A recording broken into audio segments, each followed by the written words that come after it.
Saudara Presiden Joko Widodo menyebut seorang presiden boleh berkampanye dan memihak pada calon tertentu dalam kontestasi demokrasi. Alasannya karena presiden tak hanya merupakan pejabat publik tapi juga politik. Hal ini disampaikan Jokowi usai acara serah terima pesawat Hercules di Lanut Halim Perdana Kusuma Rabu pagi. Menurut Jokowi, kampanye dan memihak merupakan hak demokrasi dan hak politik setiap orang. Meski demikian, Jokowi menegaskan asal tidak menggunakan fasilitas negara untuk berkampanye. Ya, ini kan hak demokrasi, hak politik setiap orang, setiap menteri sama saja. Yang paling penting presiden itu boleh loh kampanye, presiden itu boleh loh memihak.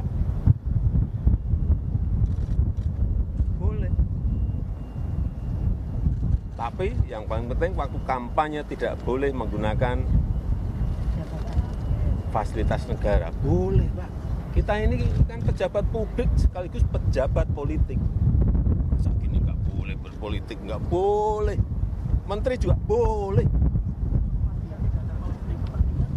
Gimana? Itu saja. Yang mengatur itu hanya tidak boleh menggunakan fasilitas negara. Capres nomor urut 1 Anies Baswedan merespon pertanyaan Jokowi soal presiden boleh berkampanye dan memihak. Anies mempertanyakan netralitas Presiden Joko Widodo. Menurut Anies, presiden sebelumnya menegaskan netral dan mengayomi semua pihak pada pemilu 2024. Anies menyebut selaku calon presiden yang ikut berkontestasi akan tetap menghadapi semua tantangan pemilu dan menyerahkan rakyat yang menilai sikap Presiden Jokowi yang berubah-ubah. Pak Anies, bisa mencerna dan nanti menakar, menimbang pandangan tersebut. Karena sebelumnya yang kami dengar adalah netral, mengayomi semua, memfasilitasi semua. Monggo para ahli hukum tata negara menyampaikan penjelasan apakah yang disampaikan oleh Bapak Presiden sesuai dengan ketentuan hukum kita. Calon Wakil Presiden nomor urut 3 Mahfud MD enggan menanggapi pernyataan Jokowi yang menyebut presiden dan menteri boleh memihak dan berkampanye dalam pemilu. Mahfud mengatakan bahwa dirinya tidak mempersoalkan sikap Jokowi. Saat berkunjung ke Pondok Pesantren An-Nur, Bantul, Jawa Tengah, Mahfud mengatakan tidak mempersoalkan sikap dan pernyataan Presiden Jokowi. Namun Mahfud enggan berkomentar terkait potensi aturan hukum yang dilanggar dari pernyataan Jokowi. ya enggak apa-apa. Kalau presiden mengatakan begitu silakan aja. Anda mau ikut atau enggak itu kan terserah. Tapi kalau menurut aturannya seperti apa, Prof? Aturannya, Prof. Etikanya gimana secara ketat? Enggak, nanti tanya ke apa namanya Biro Hukum Sekretaris Negara aja. Memperkeruh Di sana aja. Enggak, kalau saya enggak keruh tuh, malah sejuk ini ke sini. Prof, presiden juga mempersilahkan untuk mengundurkan diri, Prof. Jokowi juga menghargai keputusan Prof jika ingin mundur dari kabinet nanti. Memang tugas presiden menghargai. Terima kasih. Jelang pemilu, Presiden Jokowi disibukkan dengan bagi-bagi bansos di Jawa Tengah. Pengamat politik menilai bagi-bagi bansos oleh Jokowi akan erat kaitannya dengan dukungan ke paslon tertentu. Awal pekan ini, Presiden Jokowi disibukkan dengan bagi-bagi bansos di wilayah Jawa Tengah. Tak hanya bantuan beras 10 kg, tetapi juga terakhir bantuan langsung tunai dampak El Nino sebesar Rp200.000 per bulan. Senin kemarin, Jokowi menyalurkan bantuan pangan beras cadangan kepada keluarga penerima manfaat di lapangan Klumpit, Kota Salatiga. Jokowi menyatakan bantuan ini akan diberikan kepada 21,3 juta keluarga penerima manfaat hingga Maret dan Juni 2024. Hari ini adalah hari pertama bantuan pangan kita berikan. Ibu-ibu sudah dapat semua yang 10 kilo? Sudah? Yang kemarin Desember sudah? Oh ini enggak. Ini ada yang baru. Karena memang ada pengajuan yang baru. Karena ini sudah dimulai di September, Oktober, November, Desember. Sudah mulai 10 kilo, 10 kilo, 10 kilo, 10. Tetapi ada yang memang mendaftar baru karena belum masuk dalam daftar. Sekarang berarti ibu-ibu kalau yang mendapatkan baru pertama kali ini yang terdaftar baru. Dalam kunjungan di Salatiga, Jokowi juga ditemani oleh Ibu Negara Iriana Jokowi. Iriana diduga berpose 2 jari dari dalam mobil. Namun saat ditanya soal simbol 2 jari Iriana, Jokowi tidak menjawab, hanya menyebut menyenangkan bertemu dengan masyarakat. Ya kan Katanya Ibu. menyenangkan. Nggak tahu, ya menyenangkan. Cukup ya. Pak, Kan kemudian kalau ada- ketemu masyarakat kan menyenangkan. Sebelumnya, Jokowi telah menyatakan Presiden boleh memihak dan boleh berkampanye sebagai pejabat politik. Pengamat politik Ujang Komarudin menilai bagi-bagi bansos oleh Jokowi akan erat kaitannya dengan dukungan ke paslon tertentu. Ujang menilai jika tingkat kepuasan masyarakat tinggi untuk Jokowi akan berefek positif pada paslon dukungannya. Bantuan bansos Pak Jokowi ini berkorelasi dengan pasangan 02. Suka tidak suka, senang tidak senang, diakui atau tidak gitu ya. Kalau kepuasan masyarakatnya tinggi kepada Pak Jokowi, lalu Pak Jokowinya mendukung pasangan 02, gitu ya, pasangan Prabowo Gibran, ya maka pasangan 02, Prabowo Gibran akan mendapatkan efek yang positif juga, akan mendapatkan efek yang baik. Sepanjang tahun 2024, pemerintah menggelontorkan sejumlah bantuan sosial. Di antaranya bantuan langsung tunai El Nino yang diberikan kepada 18,8 juta keluarga dengan nilai bantuan Rp200.000 per bulan. Bantuan ini diberi mulai November 2023 hingga Juni 2024. Menteri Keuangan Sri Mulyani menyatakan BLT El Nino mencapai Rp7,52 triliun. Lalu ada bantuan pangan beras mulai Maret 2023 hingga Maret 2024. Ada 22 juta penerima bantuan pangan sebanyak 10 kg beras per bulan. Anggaran hingga Desember 2023 mencapai Rp18,6 triliun. Bansos lain yang juga masih diberikan adalah program Keluarga Harapan, bantuan pangan non-tunai, dan program Indonesia Pintar. Tim Liputan, Kompas TV. Saudara, bagi-bagi bansos yang gencar dilakukan Jokowi jelang pemilu dinilai rawan politisasi. Kita akan bahas bersama tenaga ahli utama KSP, Yohanes Joko, dan juga pengamat politik Ikrar Nusa Bakti. Selamat malam Bapak-Bapak. Selamat malam Mbak Livi. Selamat malam Pak Saya ke Ikrar. Mas Yohanes dulu. Jadi Mas, ini bansos kemudian dikaitkan karena Pak Presiden kebetulan hari ini juga menyatakan Presiden nggak apa-apa mendukung salah satu pasangan calon, toh juga ada kaitannya juga dengan politik. Nggak ada kaitannya Mbak kalau menurut kami Mbak. Karena kalau terkait dengan bansos ini kan program yang sudah direncanakan jauh-jauh hari. Bahkan setahun sebelumnya begitu, jauh sebelum dari adanya gonjang-ganjing euforia menjelang pemilu 2024. Dan memang bansos ini kan kalau kita lihat datanya sendiri juga disusun juga sudah jauh-jauh hari begitu. Penentuan siapa penerima dan siapa yang berhak itu juga sudah ada aturan-aturannya sendiri begitu.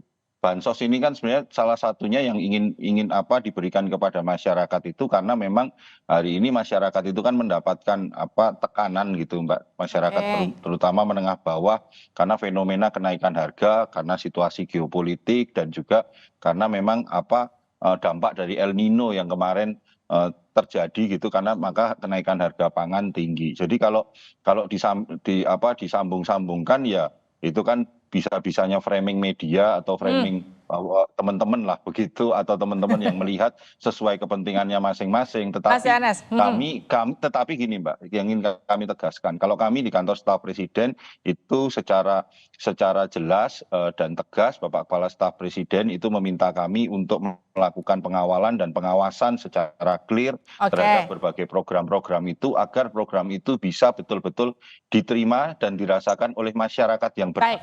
Ini kan karena memang waktunya beririsan dengan waktu pemilu, di mana juga ada anak presiden yang ikut berkontestasi di sana, Mas Yohanes. Yang juga kemudian sempat dikemukakan salah satu politisi dari PKS, Pak Mardhani, saat itu menampilkan gambar bansos beberapa waktu yang lalu dibagikan itu kemudian ada tulisan bantuan presiden. Apakah kemudian ini bisa dipisahkan antara kepentingan pemilu, di mana ada kepentingan politik yang mungkin saja terbawa, di sana ada nama anak presiden, ataupun memang ini memang bansos dari negara begitu? Ya kalau bansos kan dari bantuan presiden memang secara nomenklatur anggaran kan memang ada juga begitu Mbak. Dan itu memang diperbolehkan. Tetapi sekali lagi seluruh bantuan-bantuan itu adalah bantuan yang berasal dari APBN. Penyusunannya bukan hanya melibatkan 1 atau 2 kementerian, tapi banyak kementerian dan bahkan melibatkan persetujuan dari teman-teman legislatif begitu. Saya ke Pak Ikrar. Pak Ikrar, kalau dikatakan bansos digunakan untuk kepentingan pemilu, bagaimana Anda merespon atau melihat soal itu? Ya, kalau buat saya itu memang sangat kasat mata ya.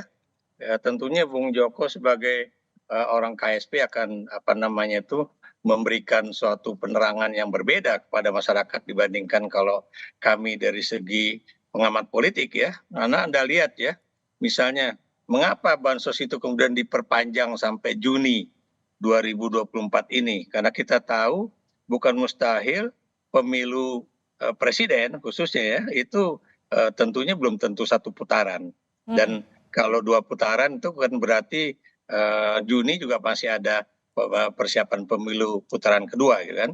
Dan kemudian kalau kita lihat juga dari persepsi pemerintah ya, kalau kita lihat dari pemerintah, mengapa kemudian yang muncul di dalam pembagian bansos-bansos itu bukan Menteri Sosial ya, dan daftar yang diberikan kepada masyarakat itu bukan daftar dari Kementerian Sosial ya, karena kan tidak sedikit yang kemudian menduga bahwa daftarnya itu agak berbeda dengan daftar yang dimiliki oleh Kementerian Sosial. Dan kemudian kalau Anda lihat juga jumlah bantuannya ya itu besar sekali ya, sampai negara mengeluarkan cadangan beras nasional ya yang dimiliki oleh Bulog gitu kan. Kemudian kalau Anda lihat ya, ini juga bukan persoalan beras dan sembako semata plus BLT ya, tapi Anda tahu ya di Jawa Tengah kemarin Presiden juga membagi-bagikan uang kepada kelompok-kelompok petani yang katanya merugi sebagai akibat dari perubahan iklim atau El Nino tersebut ya, yang Anda tahu besarannya itu antara 120 juta sampai 200 juta ya per kelompok tani. Dan kalau Anda jumlahkan misalnya ada berapa kelompok tani yang ada di Jawa Tengah, Jawa Timur, Jawa Barat, Banten, dan kemudian Lampung, misalnya Sulawesi Selatan, kemudian Sulawesi Utara maksud saya, Sumatera Utara dan sebagainya, itu nanti berapa akumulasi dana yang diberikan ya. Buat saya ini adalah penggunaan dana pemerintah untuk kampanye paslon tertentu. Dan jangan Anda lupa juga ya, itu ketika misalnya Menteri Koordinator Ekonomi Airlangga Hartarto dan juga Menteri Perdagangan membagi-bagikan bansos, itu beliau berdua langsung bilang ini dari Presiden ya, dan berterima kasih kepada Presiden. Dan juga Anda juga nanti harus memilih yang kira-kira akan menjadi penerus presiden dan sebagainya. Saya langsung minta responnya Mas Yohanes, silakan direspon Mas. Ya, kalau tadi yang pertama mengenai perpanjangan bansos dan segala macam, itu kan sebenarnya program yang sudah setahun sebelumnya, lalu RKP-nya itu sudah diputuskan di bulan November atau Oktober gitu. Jadi sekali lagi jauh dari perkiraan akan ada hiruk pikuk Pilpres seperti hari ini begitu.